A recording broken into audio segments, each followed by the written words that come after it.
আসসালামু আলাইকুম রহমতুল্লাহি ওয়া বারাকাতুহু। ভাইজানেরা কেমন আছেন সবাই? তো আমি সৌদি আরব থেকে আপনাদের মাঝে নতুন একটি ভিডিও নিয়ে এসেছি। এগুলো আপনারা দেখতে পাচ্ছেন সেলাসের গাড়ি, সাইলাস যেটাকে বলে বাংলাদেশে। তো আমার ইউটিউব চ্যানেলে আপনি নতুন হয়ে থাকলে চ্যানেলটি সাবস্ক্রাইব করে পাশে থাকেন, ফেসবুক পেজ থেকে দেখলে পেজটি ফলো করে দিয়েন। তো এই সাইলাসটা আপনার বাংলাদেশে সাইলাস বলে হয়তো, বা এখানে সেলাস বলে, মানে একটু ডিফারেন্ট আর কি, নামের পরিবর্তন। তো এগুলো আসছে সকালবেলা, এক গাড়ি ভর্তি, দেখতে তো পারলেন গাড়ি পুরো লোড হয়ে আছে। এখানে প্রায় আপনার 80 পিসের মতো আছে এরকম পিসগুলো। তো বাংলাদেশে জানি না আমি হয়তো বা, যে এরকম বড় বড় বান্ডিল হয় কি না। আমি যতটুকু জানি বাংলাদেশে বস্তাতে হয়তো বা লোড হয় 20 কেজি হোক বা 25 কেজি বা 40 কেজি বা 50 কেজি সর্বোচ্চ হয়তো বা। কিন্তু এখানে যে বান্ডিলগুলো দেখতে পাচ্ছেন আপনারা, এইগুলো এক একটার ওজন 220 থেকে 250 কেজি।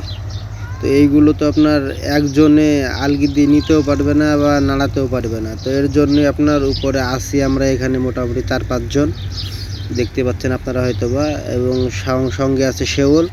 তো এইগুলো ধাক্কা দিয়ে দিয়ে শেওলের বাকেটে ফেলতেছি আর কি, এবং শেওল নিয়ে যে ওখানে রেখে আসতেছে।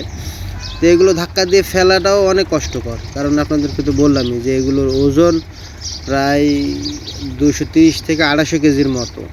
আর একটা 200-250 কেজির জিনিস দুই তিনজন মিলে ধাক্কা দিয়ে লড়ানো অনেক টাফ ব্যাপার। অনেক সময়তে দুজনেই হয়ে যায় হয়তো বা কায়দায় চলে আসলে, আর যখন না আসে তখন দেখা যায় 3জনও লেগে যায়। তো দেখেন কিভাবে হচ্ছে কি যে নড়ানো যাচ্ছে না বিষয়টা, আপনি একটু কল্পনা করে দেখেন। দুইজন মিলে একটু যে নড়াবে সেটাও করা যাচ্ছে না। তো কিছুই করার নাই, প্রবাসের মাটিতে আসছি, কাজ করতেই হবে। প্রবাস মানেই কষ্ট। আর বিশেষ করে তো গরুর খামারের কাজের কথা কি আর বলবো আপনাদেরকে। এখানে তো মনে করেন যে আর আগে তো আপনাদেরকে দেখাইছি, বা যারা দেখেননি আমার ইউটিউব চ্যানেলে ভিডিও আপলোড দেওয়া আছে, যে ঘাস নামাতে হয়, ফিড নামানো লাগে, তারপরে এই যে সেলাসের গাড়ি বা চিপসের ইয়েও আপনাদেরকে অবশ্যই দেখাইছি। যারা দেখেননি তারা আমার ইউটিউব চ্যানেলে গেলে দেখতে পাবেন সম্পূর্ণ ভিডিও, যে কীভাবে চিপস নামানো হয়, কীভাবে ঘাস নামানো হয়। ফিড আনলোড করার ভিডিওটা হয়তো বা দেওয়া হয়নি, তো দিব ইনশাল্লাহ সামনে, যে ফিড কিভাবে আসে কেমন গাড়িতে এবং কিভাবে আনলোড করে। তো দেখেন, দেখতে পাচ্ছেন কিভাবে নামানো হলো এই দুইটা। এখন ওই শেউল নিয়ে যে ওই কর্নারে রেখে আসবে আর কি।